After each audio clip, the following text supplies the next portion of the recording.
Welcome to public TV news బులెటిన్ల ముందుగా headlines.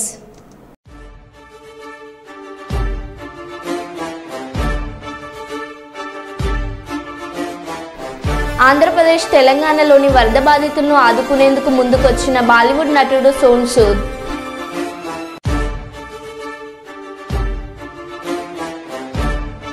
AP హోంమంత్రి అనితపై నటి ఫైర్.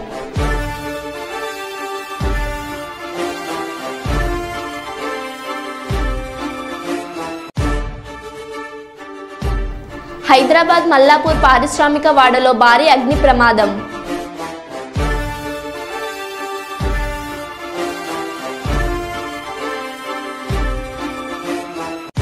బుడమేరు గండి పూడ్చాం, ప్రస్తుతం విజయవాడకి వచ్చే ఇన్ఫ్లో తగ్గింది.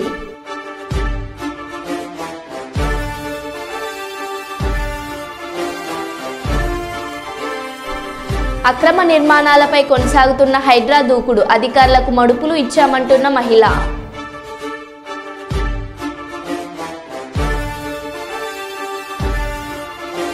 ఖమ్మం నగరంలో మళ్లీ పెరిగిన మున్నేరు ఉధృతి.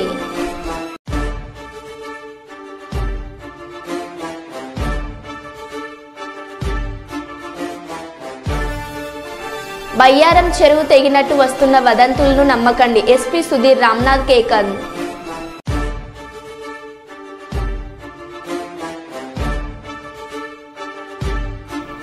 వినాయక మండపాలను ఆకస్మికంగా సందర్శించిన Ramagundam police commissioner M Srinivas IPS.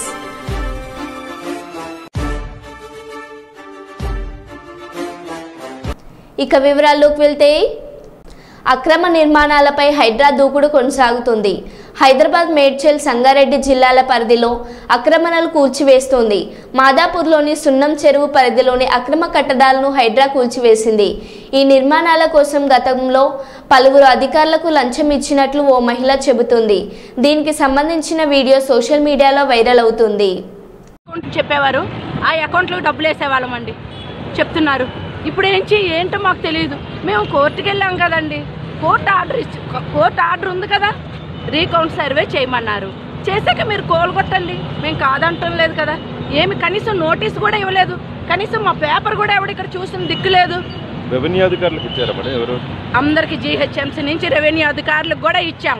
అక్కడ సీసీ కెమెరాలోకి వెళ్తే మేము వచ్చామా లేదా అన్నీ తెలుస్తుంది. తీయండి, ఎంత ఇచ్చారు మేడం? చూడండి, వాళ్ళకి రమ్మనమనండి, మా ఎదుట నిల్చుంటే మేము ఎంత ఇచ్చామో ఏంటో అన్నీ తెలుస్తుంది.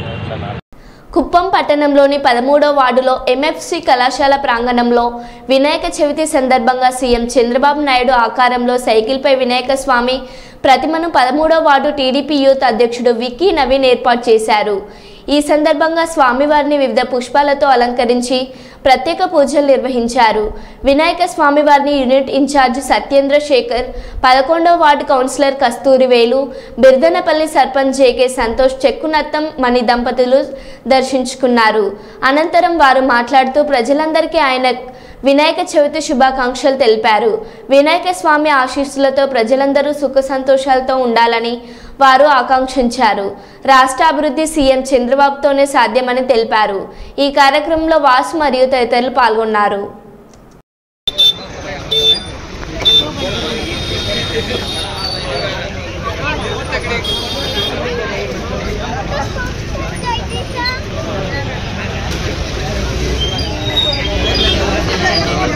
హలో, 2 నిమిషాలు ఉన్నాయి.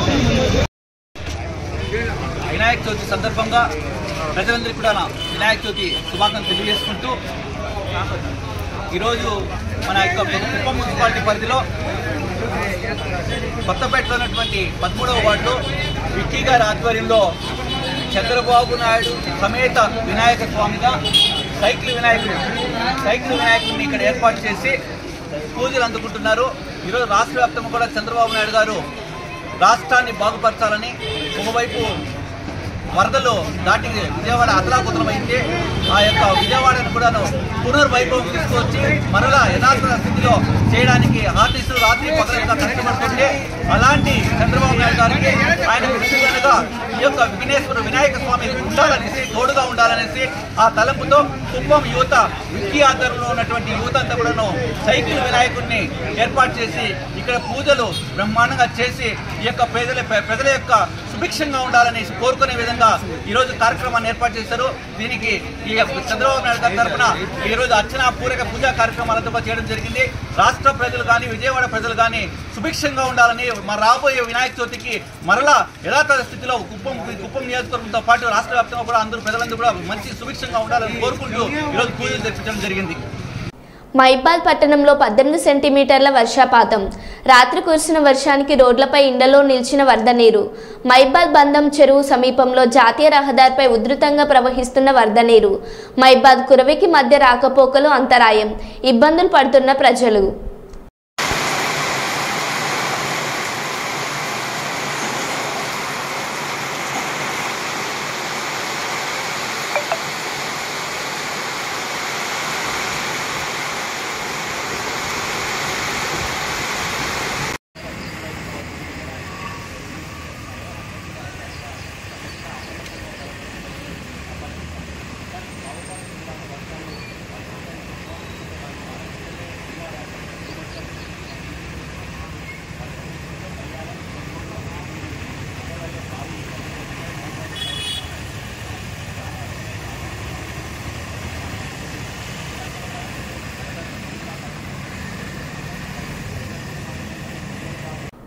గుంటూరు జిల్లా పొన్నూరు పట్టణంలో ఇటీవల సంచలనం సృష్టించిన బంగారం షాప్ దొంగతనం కేసులో ముద్దాయిలను పొన్నూరు పట్టణ పోలీసు వారు చాకచక్యంగా పట్టుకొని కేసును వేధించారు.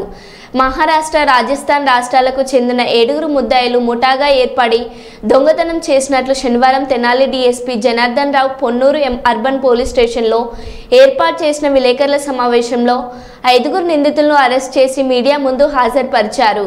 నిందితులు ఉపయోగించిన కారును దొంగతనం చేసిన 21 లక్షల విలువ గల 24 కిలోల వెండి వస్తువులను 6 సెల్ ఫోన్లు స్వాధీనపరుచుకున్నారు. సమావేశంలో Ponnuru urban CI Ravikiran, crime party station సిబ్బంది పాల్గొన్నారు. పట్టణంలో అబ్దుల్ సలీం ఆయన ఆయనకి silver shop, 1 gram gold shop ఉంది. 4వ తారీఖు నైట్ అంటే తెల్లవారితే 5వ తారీఖు ఆ రాత్రి ఆయన షాప్ షట్టర్ కొంతమంది దొంగలు షట్టర్ పగలగొట్టి ఆయన షాప్లో ఉన్న ఈ వెండి సిల్వర్ ఆర్టికల్స్, చిన్న వస్తువులు సిల్వర్ ఆర్టికల్స్ దొంగతనం చేసి ఒక ఫార్చునర్ కారులో వెళ్ళిపోవడానికి ప్రయత్నం చేశారు. వారులో 3 కారు ఎక్కలేని పరిస్థితిలో మా పోలీసు వారు పబ్లిక్ వెంబడి పెడితే 3 ఎక్కడే కారు ఎక్కకుండా ఆగిపోయి పారిపోయారు. మిగతా 3 కారులో వెళ్ళిపోయారు. ఈ కారులో వెళ్ళిన క్రమంలో మేము ఆ పారిపోయిన 3 కూడా మేము ముందు అరెస్ట్ చేసాం. పొన్నూరులో వాళ్ళు ట్రైన్ ఎక్కి వాళ్ళు అనుకున్న ప్రదేశం తిరుపతి వెళ్ళి తిరుపతిలో వాళ్ళని కలుసుకుందాం అనుకున్నారు. ఆ 3 మనం అరెస్ట్ చేసి వాళ్ళని విచారించిన క్రమంలో ఈ మిగతా 3 ఈ వచ్చిన ఫార్చునర్ కారుతో తిరుపతి దాటిన తర్వాత ఒక ల్యాండ్ మార్క్ పెట్టుకున్నారు. అక్కడ ఉంటామని చెప్పారు వీళ్ళకి. వాళ్ళ ఆ విచారణ క్రమంలో మనకు అది తెలిసి మనం వీళ్ళు తీసుకొని వెళ్ళి వారిని కూడా అక్కడ అరెస్ట్ చేయడం జరిగింది. ఈ క్రమంలో ఈ జరిగిన ముద్దాయిల్లో ఈ గ్రూప్కి మిఠాలాల్ మాలి, ఇతను మిఠాలాల్ మాలి అని అతను రాజస్థాన్ ఇతను రాజస్థాన్లో పనిచేసేవారిని ముంబైలో అందరూ ఒక గ్రూప్గా గ్యాంగ్ ఏర్పాటు చేసుకున్నాడు. దొంగతనాలు చేస్తూ ఉంటాడు. చేసి ఎక్కువగా అతని ఎంఓ ఏంటంటే మోడస్ ఆపరెండి సిల్వర్ షాపులే టార్గెట్ చేసి దొంగతనాలు చేస్తాడు. ఈ క్రమంలో వీళ్ళు కారు డ్రైవర్తో పాటు మిగతా 6 కలిపి పొన్నూరు వచ్చారు, దొంగతనం చేశారు. 3 పారిపోయారు. కాబట్టి ఆ దొరికిన వాళ్ళు మనకి ఇచ్చిన సమాచారం ప్రకారం వీళ్ళని మనం చంద్రగిరి సమీపంలో పట్టుకొని కారుతో సహా ఇక్కడ దొంగిలించిన వెండి వస్తువులు, సిల్వర్ ఆర్టికల్స్ సుమారు 24 కేజీలు సిల్వర్ ఆర్టికల్స్ రికవరీ చేయడం జరిగింది. ఈ కేసులో ఈ అరెస్ట్ అయిన ముద్దాయిలు గతంలో 2022లో వెస్ట్ గోదావరి జిల్లా పెనుమంట్ర, ఉండి అమలాపురంలో దొంగతనాలు చేశారు. రీసెంట్గా పార్వతీపురంలో కూడా దొంగతనం చేశారు. ఇవన్నీ వీళ్ళ మీద పాత కేసులు ఉన్నాయి. వీరందరూ కూడా కొంతమంది అరెస్ట్ అవుతారు, కొంతమంది పరారు అయిపోతారు. వాళ్ళ మీద ఆ కేసులన్నీ కూడా పెండింగ్ ఉన్నాయి. వీళ్ళు ఎక్కడే కాకుండా మాకు చెప్పిన విచారణలో చెప్పింది ఏంటంటే కర్ణాటకలో వాళ్ళ మీద కేసులు ఉన్నాయి, రాజస్థాన్లో కేసులు ఉన్నాయి. వీళ్ళన్నీ వీళ్ళు ఒక గ్యాంగ్ ఏర్పాటు చేయడం జరుగుతూ ఉంది. దీంట్లో ఇమీడియట్గా స్పందించిన మా సిబ్బందిని మా ఎస్పీ గారు, ఐజీ గారు కూడా అభినందించారు. ఈ మీడియా తరఫున కూడా మా సిఐ గారిని, వారి సిబ్బందిని అభినందించడం జరుగుతుంది.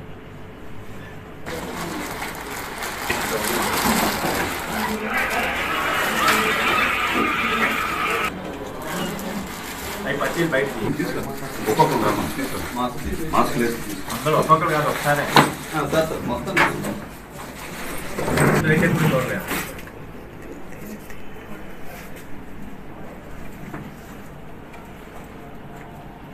అయిపోతుంది పక్కరా.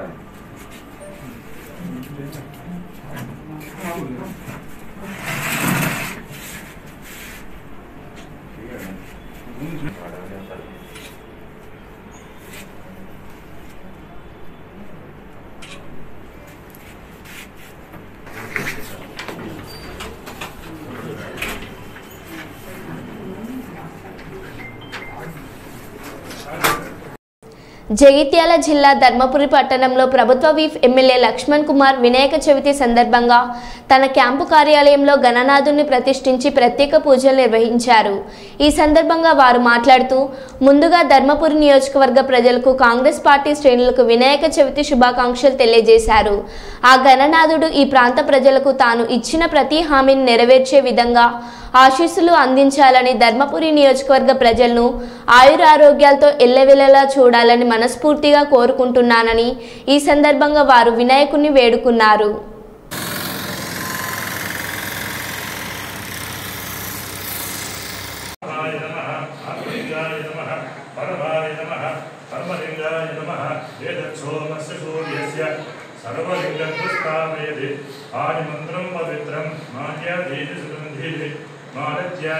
प्रभो मया भूतानि पूजार्थं पुष्पाणि प्रतिगृह्यताम् नानाविधरुचिराणो भव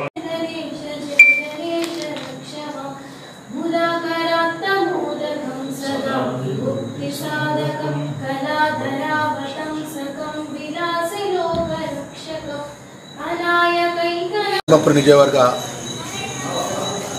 శాసనసభ ప్రభుత్వ నిలయంలో ఆ దేవదేవుడి అఖిలాండకోటి బ్రహ్మాండ నాయకుడు గణపతి మహారాజు యొక్క వినాయక చవితి సందర్భంగా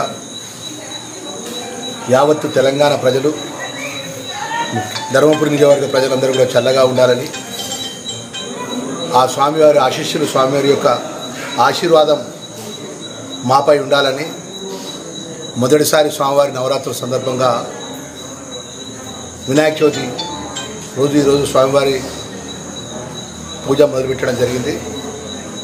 మరి దీనిలో భాగంగా ప్రజలకు మేమేదో ధర్మపురి ప్రజలకు ఇచ్చినటువంటి మాట,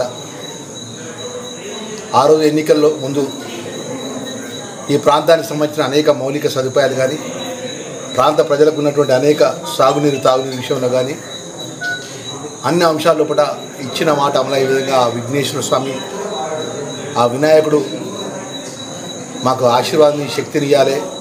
గౌరవ ముఖ్యమంత్రి గారికి, రేవంత్ రెడ్డి గారికి, అదేవిధంగా ప్రభుత్వానికి కూడా ఆ శక్తిని ఇవ్వాలని చెప్పేసి ఈ ధర్మపురి నియోజకవర్గ ప్రజల పక్షాన ఆ స్వామివారి మరొకసారి మనస్ఫూర్తిగా స్వామివారి పాదాలకు నమస్కారం తెలియజేస్తూ వినాయకుడు మమ్మల్ని అందరినీ కూడా చల్లగా చూడాలని కోరుకుంటున్నాం. శుభాకాంక్షలు చెప్పండి. ఈరోజు వినాయక చవితి ప్రత్యేకంగా ధర్మపురి నియోజకవర్గ ప్రజలందరూ కూడా ప్రత్యేక వినాయక చవితి శుభాకాంక్షలు కూడా తెలియజేస్తున్నాం. కుప్పం నియోజకవర్గం గుడిపల్లి మండలం కుప్పిగానిపల్లి గ్రామానికి చెందిన రామకృష్ణ శుక్రవారం సాయంత్రం ఆత్మహత్యకు పాల్పడ్డ విషయం ఆలస్యంగా వెలుగు చూసింది. బాధితుడు కుటుంబ సభ్యుల వివరాల మేరకు రామకృష్ణ గత 20 సంవత్సరాలుగా ద్రావిడ విశ్వవిద్యాలయం నందు అవుట్సోర్సింగ్ పద్ధతిలో ఉద్యోగం చేస్తున్నారని, విశ్వవిద్యాలయ పరిధిలో గత 13 నెలలుగా అవుట్సోర్సింగ్ సిబ్బందికి జీతాలు ఇవ్వకపోవడంతో అప్పుల బాధ పెరిగిపోయి బతుకు తెరువు లేకపోవడంతో మనస్తాపానికి గురి అయిన రామకృష్ణ ఇంటిలో ఎవరు లేని సమయంలో ఆత్మహత్యకు పాల్పడినట్టు కుటుంబ సభ్యులు తెలిపారు.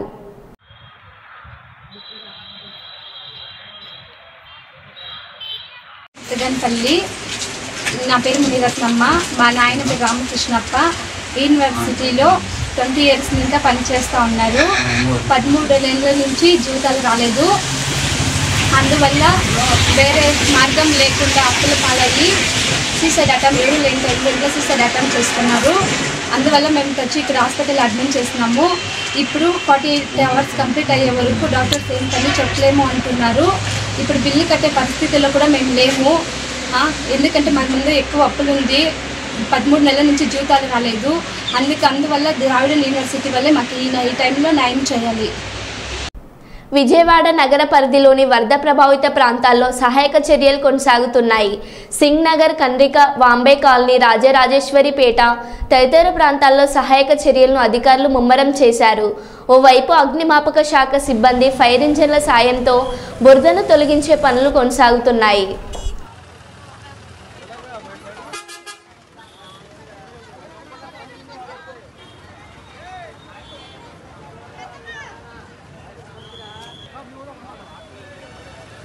మంచినీటి సరఫరా, మరోవైపు పడవలపై మాకు వారం నుంచి అయితే వరదలు బాగానే ఉన్నాయి. ఫస్ట్ ఫ్లోర్ దాకా మునిగినాయి. గవర్నమెంట్లు కూడా వాటి సాయశక్తిలో వాళ్ళు ప్రయత్నిస్తున్నారు. కాకపోతే ఫుడ్ బయట వరకు వస్తుంది కానీ లోపల వరకు రావట్లేదు. మెయిన్ అదే రండి రీజన్, ఫుడ్, వాటర్. దానివల్ల ఈ మ్యాన్హోల్స్ బ్లాక్ అయిపోవడం వల్ల లేడీస్ కూడా చాలా ఇబ్బంది పడుతున్నారు. Only first floor, second floor వాళ్ళు బాగానే ఉన్నారు కానీ చిన్నపిల్లలు ఇట్లా గ్రౌండ్ ఫ్లోర్ ఉన్న వాళ్ళు కొంచెం ఇబ్బంది పడుతున్నారు. చాలా ఇబ్బంది. ఇంకేంటంటే లేడీస్ కి వాష్రూమ్స్ కానీ వాటికి చాలా పర్సనల్ ప్రాబ్లమ్స్ వల్ల లోపల ఉన్న వాళ్ళకైతే చాలా ఇబ్బంది. గవర్నమెంట్ కూడా 4 రోజులు వాళ్ళు హెలికాప్టర్స్ తో, డ్రోన్స్ తో బాగానే హెల్ప్ చేశారు.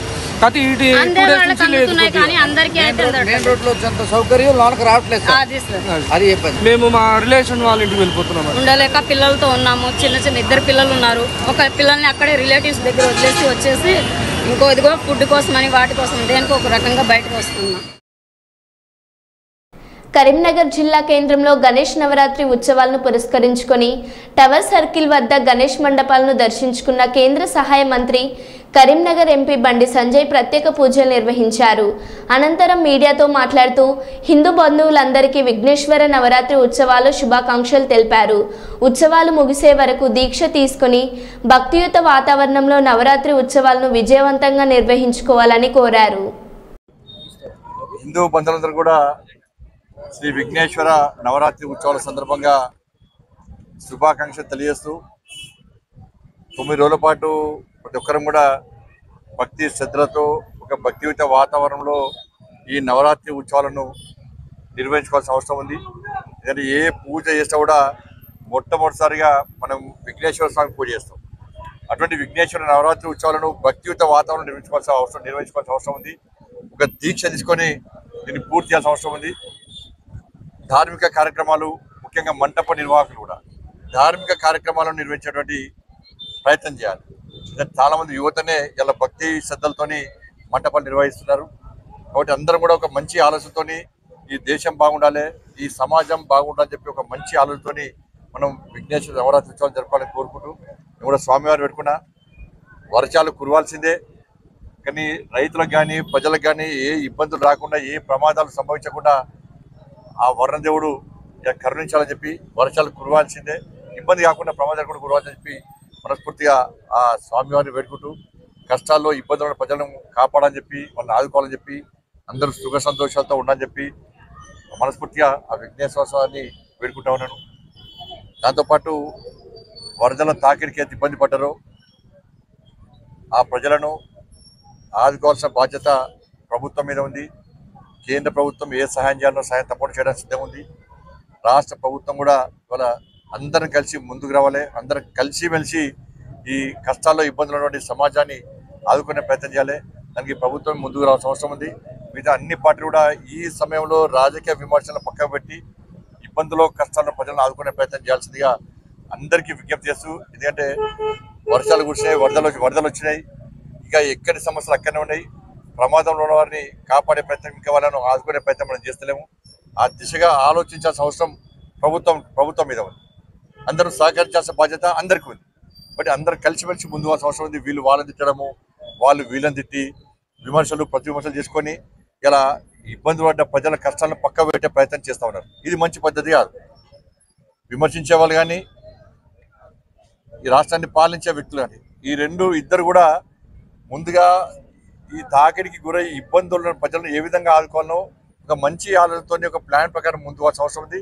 దానికి భారతీయ జనతా పార్టీ తప్పకుండా మేమందరం సహకరించడానికి సిద్ధంగా ఉన్నాం. మా ఆలోచనల్లో కష్టాల్లో ఉన్న ప్రజలను ఆదుకోవడమే మా లక్ష్యం. మా కార్యకర్తలు అందరూ కూడా సేవ చేస్తున్నారు. ఇలా ఖమ్మంలో భారతీయ జనతా పార్టీ కార్యకర్తలు నిర్విరామంగా వాళ్ళ ప్రజలను ఆదుకునే ప్రయత్నం చేస్తున్నారు, ప్రజలకు సేవ చేసే ప్రయత్నం చేస్తున్నారు.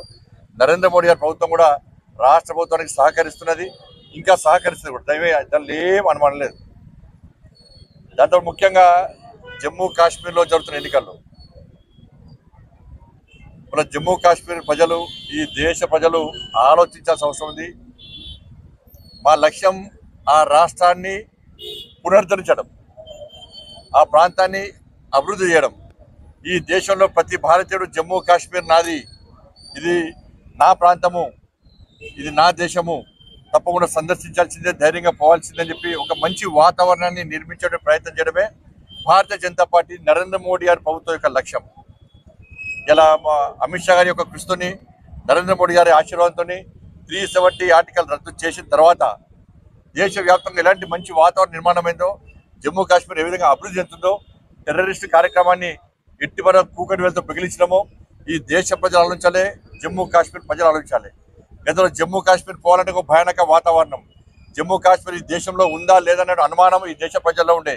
ఇప్పుడు ప్రతి భారతీయుడి అలా జమ్మూ కాశ్మీర్ నాది, మా దేశంలో అంతర్భాగం అని చెప్పి ఒక మంచి ఆలోచనతో ఇలా ఏక్ దేశ్ మే దో ప్రధాన్, ఏక్ దేశ్ మే దో విధాన్, ఏక్ దేశ్ మే దో నిషాన్, దో విధాన్, దో ప్రధాన్ నహీ చలేగా అని చెప్పి శ్యామా ప్రసాద్ ముఖర్జీ విధంగా బలిదానం చేసిన దాన్ని స్ఫూర్తిగా తీసుకొని 370 ఆర్టికల్ రద్దు చేసిన తర్వాత మేము రాష్ట్రాన్ని పునరుద్ధరించాలి, ఆ రాష్ట్రాన్ని అభివృద్ధి లక్ష్యంతో మేము ముందుకు వస్తున్నాం. బుడమేరు గండ్ల పూడ్చివేత అనంతరం గట్లను పటిష్టం చేసే పనులను మంత్రులు సత్యం కుమార్, కొండపల్లి శ్రీనివాసులకు వివరిస్తున్న మంత్రి నారా లోకేష్. డ్రోన్ లైవ్ ద్వారా అధికారులకు సూచనలు ఇస్తున్న లోకేష్ సహచార మంత్రులతో కలిసి తాజా పరిస్థితిపై సమీక్ష. మళ్లీ వర్షాలు పడుతున్నందున అధికారులంతా అప్రమత్తంగా ఉండాలని మంత్రి ఆదేశం. సాంప్రదాయ పద్ధతిలోనే గండ్లను పూడ్చివేసిన రాష్ట్ర ఇరిగేషన్ అధికారులకు ఢిల్లీ నుంచి వచ్చిన ఆర్మీ అభినందనలు. ప్రధాన గండ్ల పూడ్చివేతతో అజిత్ సింగ్తో తగ్గిన వరద నీరు తగ్గడంతో విజయవాడ నగరంలో ముమ్మరంగా సాగుతున్న సహాయక కార్యక్రమాలు. కమాండ్ కంట్రోల్ నుంచి విజయవాడలో సహాయ చర్యలు పరిశీలిస్తున్న అధికారులకు సూచనలు ఇస్తున్న మంత్రి నారా లోకేష్.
నల్లమల్ల ఫారెస్టులోని శ్రీశైలం ఘట్ రోడ్లో నృత్యం చేస్తున్న నెమళ్లు. రోడ్డుపై గుంపులు గుంపులుగా నెమళ్లు సందడి చేసిన పర్యాటకులు.